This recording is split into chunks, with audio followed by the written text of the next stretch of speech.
I'm Frank Vaughn. It's May 2nd, 2025, and things are moving along rather quickly.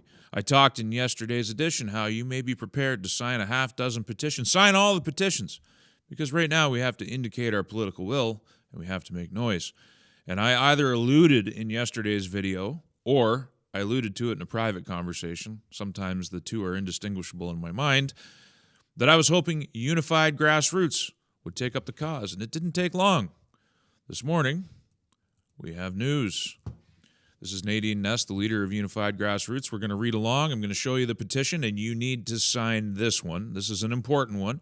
It may end up being the master petition that builds towards the referendum. This from Nadine Ness. Call to action. The time is now, Saskatchewan. Like many of you, we've been sitting with a heavy heart after Monday night's election. Some are calling it a conservative win because of a few extra seats, but let's be honest, is that enough to protect Saskatchewan and the West from what's coming if Mark Carney begins implementing his vision for Canada as he set out in his book? Whatever snake oil this man sells, everybody should be reading his book and should be studying it now. It's very important. I'm going to return to that book review this weekend. We had hoped for a turning point, but instead, we got more of the same. But out of that disappointment has come clarity and purpose. In March, Unified Grassroots polled our members. Over 90% said Saskatchewan must pursue sovereignty and support a referendum. We hadn't planned to lead this charge, but your voices were clear, and we're stepping up. We are launching a citizen-led petition to trigger a plebiscite, a province-wide vote on Saskatchewan's future. We need approximately 125,000 signatures. Register your intent to sign here. We'll get into the actual petition next. This is not the official petition yet. It's our way of building support needed to launch. This is the Alberta Prosperity Project here in Saskatchewan. Of course, it will have some nuance. It will be a little different.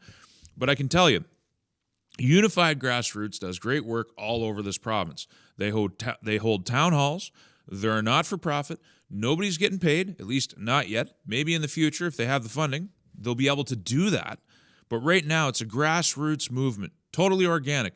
The money that they raise goes to hall rentals, goes to serving coffee at those meetings, but building that momentum. They have done some great work, and it's an on-the-ground organization. This isn't the huge social media thing, even though they have a big presence online, especially for something out of Saskatchewan. But what they do is grassroots. 16 town halls all over the province, so people can learn how to get involved. Finishing this, what else can you do to help move this forward? In Saskatchewan, there's currently no citizen initiative initiated and binding avenue for a referendum. We can, however, apply pressure on the current government to order a referendum or amend the Referendum and Plebiscite Act to allow a citizen-initiated binding referendum. Here's how you can create pressure. Contact your MLA, join a political party, sit in your MLA's constituency association board, and attend political conventions. We can shape Saskatchewan's future, but only if we act together. Please share and tag your friends, etc. On screen is the actual page for the referendum, the page for Unified Grassroots, and I can't say this enough. This is an important petition. Sign all the petitions, but make sure you sign this one, and don't hesitate to volunteer. Now, I personally am considering joining the Saskatchewan Party. I haven't been a member of a political party for some years now. I'm still considering it and pondering it. And you might say, why would you think about joining an establishment party that's made so many errors of judgment and made so many mistakes, engaged in the draconian lockdowns and all the things that happened in the past? Because this government is responsive. Before I moved here, this government was the first to drop mandates because they listened. And Scott Moe may not have come out and given the full-throated apology and taken full responsibility for everything that happened, but he came close. And this is a zeitgeist that swept the entire world. But I don't think, considering that he's committed to allowing the Saskatchewan people to hold this referendum or this plebiscite, it's not really a referendum until government allows it to be a referendum. But if there's enough noise, if there's enough people showing up at the meetings, if there's enough people getting involved, the Saskatchewan Party has demonstrated that they are responsive. So in some ways, these are early days. There is a great deal of urgency behind getting organized. But in the meantime, Carney hasn't even acted yet. And understand this about Saskatchewan. Carla Beck and the NDP have already adopted a position that they are Team Canada all the way. She's out there wearing Canada sweaters and everything else, already abandoning the idea. Look, when you are elected to provincial legislature, you're supposed to represent the best interests of the Saskatchewan people, not represent your own politics. She's making a calculated play that being Team Canada will sell better to the Saskatchewan people than actually looking out for Saskatchewan's interests. And this is all before we've seen what Mark Carney will do. I guarantee you Carla Beck has not read his book. She doesn't understand what this man represents. So we have to show, when he shows his hand, she's going to be out of position. I can see that coming already. This would be a bad time, and maybe it'll be necessary, but this would be a bad time to divide the right in Saskatchewan. Even though the Sask Party won 52% of the vote in the last election, there were a few key swing ridings where a few thousand votes, one way or another, could have meant that an NDP that only won 42% of popular support, 10 points less than the SKP, could have formed a majority government. Now, the Sask Party's been elected. They're newly minted. They got 3.5 years left in their mandate.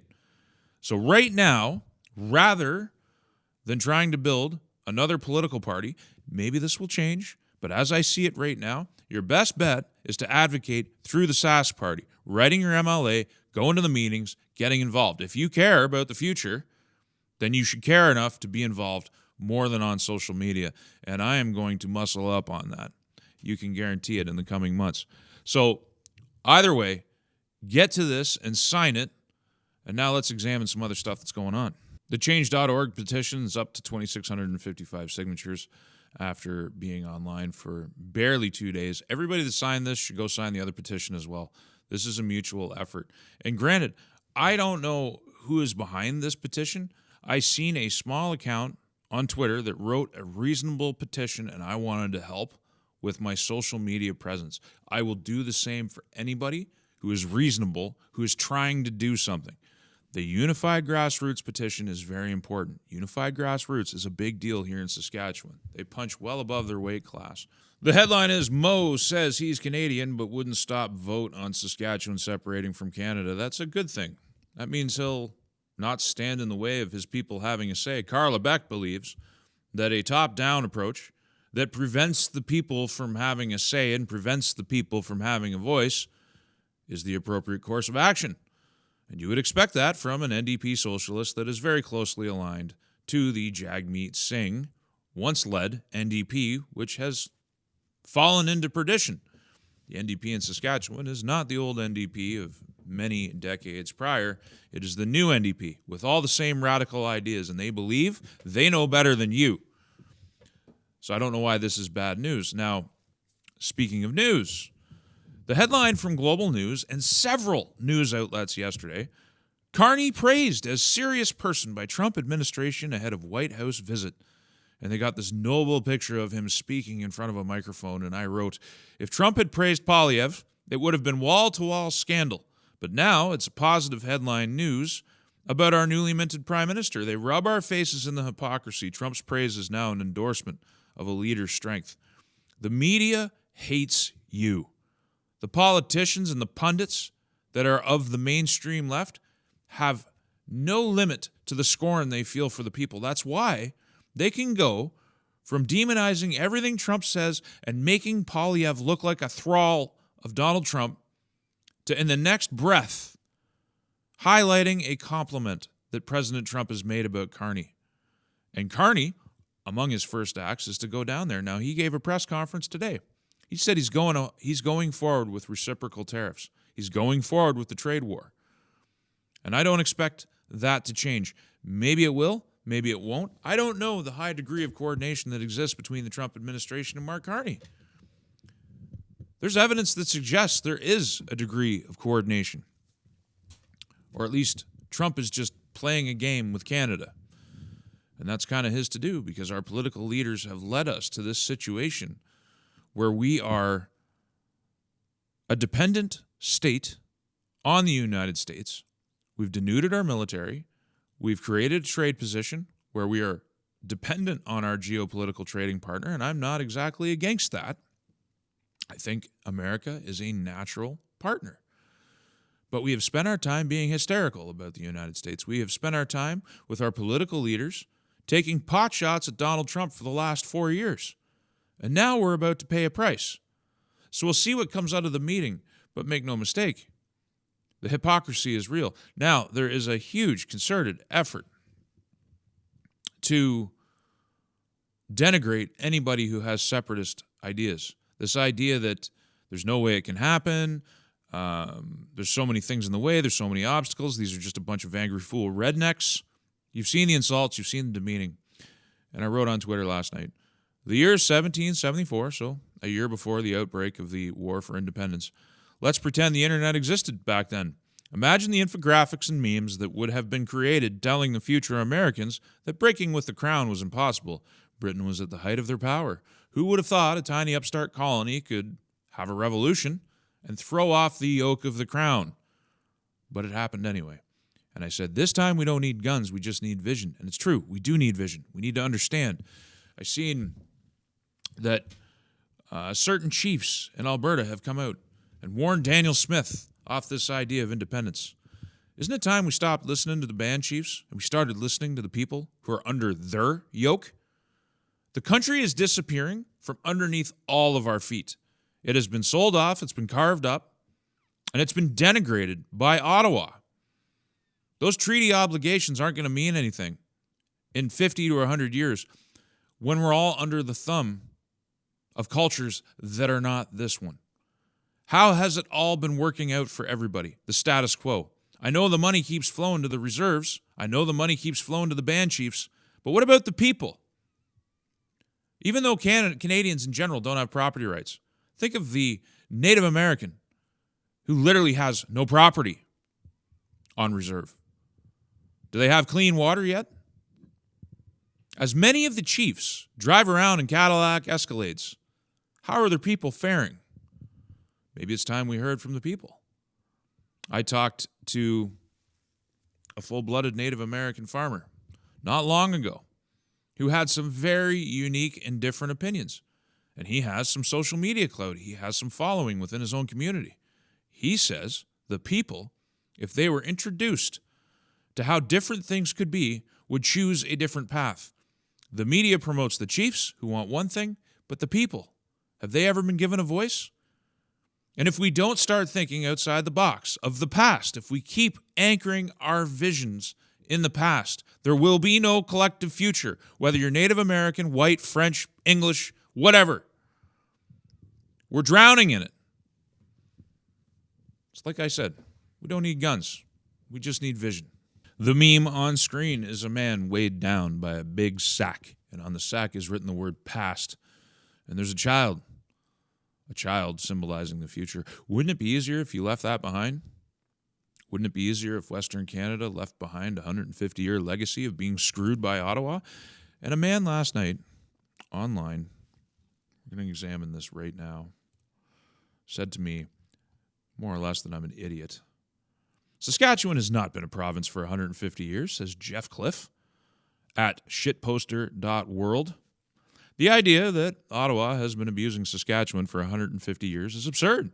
150 years ago, Ottawa was still trying to build a railroad to Regina. Are you even in this province? Says Jeff Cliff. Now, I want you to keep track of his bio. You really shouldn't flaunt your ignorance, dolt. All right, Jeffrey.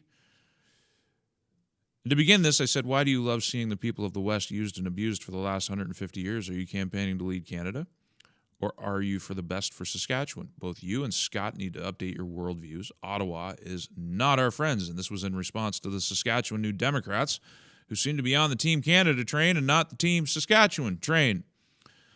So I had to explain to young Jeff, I'm assuming he's young based on the profile picture and the bio, it starts before we were a province. Ottawa sent 2 men to survey these lands, John Palliser and Henry Uhlhind. John came first, and he reported back to Ottawa that vast areas in the south of these territories were not fit for agriculture. And Ottawa didn't like that professional advice, so they sent Henry to get another opinion. Henry reported back that everything was arable, that the south was a vast and verdant, untapped agricultural masterpiece, and Ottawa liked that very much. And many tried and failed to find that paradise in Palliser's Triangle, as it's known now.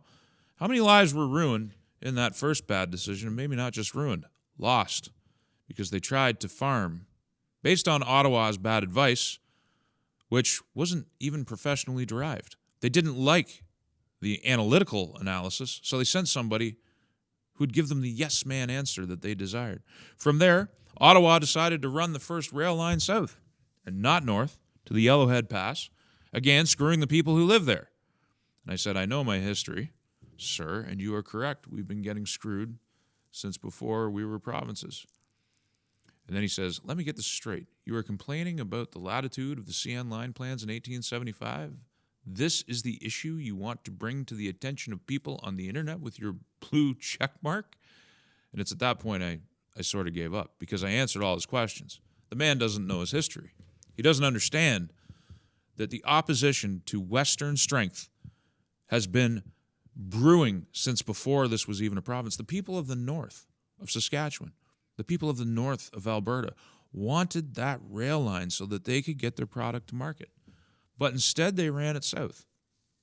They ran it south for CP's own reasons. And Ottawa allowed CP carte blanche on where they laid that rail line and how many lives were destroyed because of that. People trying to settle and farm the land in the south and failing. The people in the north who couldn't get their product to market.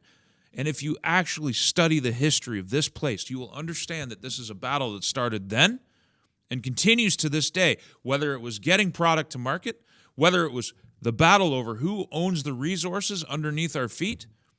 Ottawa takes, and we give. And it's going to be too much under Carney, who promises in his book, I can't emphasize this enough, he promises in his book to strand our resources in the ground and to completely deindustrialize Alberta and Saskatchewan as a result, direct result of his net zero loyalty. In spite of the snake oil that he says on the campaign trail, this man has no beneficial plan for Western Canada, which is why it's time for everybody to get loud about sovereignty. And by the way, what is this idea that talking about sovereignty for the West is somehow a betrayal? The Quebecers have a party dedicated to pursuing sovereignty. In fact, they have two. They occupy the federal legislature when they have no intention of creating a prime minister. They're going to dominate provincial politics when the next election comes along. They're built on sovereignty. They have deployed the sovereignty threat to maximum effect, and they have extracted incredible value out of this country for themselves. When any other province talks about it, it's treachery. But the Bloc has national media attention. They have a place in the debates, and nobody bats an eye. Some people complain, but the media doesn't complain. They don't throw a fit about it. It's been established for decades, their presence in the Canadian political landscape. So don't buy the gaslighting. Have courage. Have faith. Emphasize your needs provincially. The provinces are sovereign, folks. They always have been. There's only certain powers that have been delegated to the federal government, and they have eroded the barriers between the provinces and the federal government. It's time we reestablish them at a minimum, and I think it's time we took it much further. I'm going to keep this video on theme and try to keep it short. Carla Beck.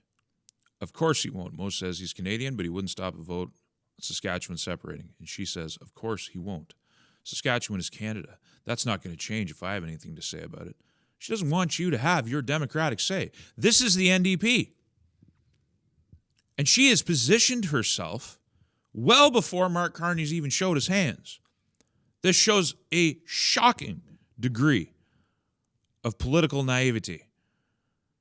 And everybody should remember that when it comes to Carla Beck and the Saskatchewan NDP. There's a lot of problems with this party. Now, we're not fighting an election. We're not doing anything. We got 3.5 years of Scott Moe's government.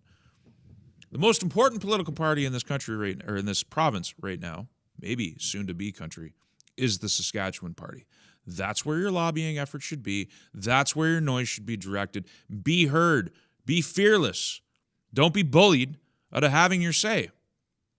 And as time rolls forward, I believe our hand is going to be strengthened by the Carney administration. Look, there's a comment I read this morning. A Doug Ford voter. He said, I voted against Bonnie Crombie because I thought she'd be worse. But soon after the election, he realized that Doug Ford was really no different from Bonnie Crombie. And he said, I will never vote for Doug Ford again. The same kind of buyer's remorse is coming to the Liberal voter who thinks they voted for their prosperity, who thinks they voted for salvation, who thinks they voted for a strong country, who thinks they voted for Team Canada. We tried to tell you. We tried to warn you. It didn't work. Experience is going to teach you about reality. And I know I said something similar yesterday, but I just want to signal again my appreciation for everybody, whether you're like, sharing, donating, whatever you're doing, you make this happen. Now, many of you have expressed that you like it when I tie my hair up. And many of you have expressed that you want my hair down. I did not think my hair was going to become such an issue for the viewer. So what I'm going to do is maybe do it both ways, and we'll see what happens. Anyway, bit of a lighthearted finish. Sign the petition. Enforce and amplify your desires. Don't be afraid. And it's going to be more than social media. You're going to have to attend some meetings. You're going to have to get out of your comfort zone. If you really want to secure the future, not just for yourselves, but for your children and grandchildren, you're going to need to be more involved in the coming months, because we have to have the shape of things figured out before this summer ends. Big changes are coming one way or another, and it's left to you to determine whether they're positive or they're negative. I'm Frank Vaughn. I'll see you in the next one.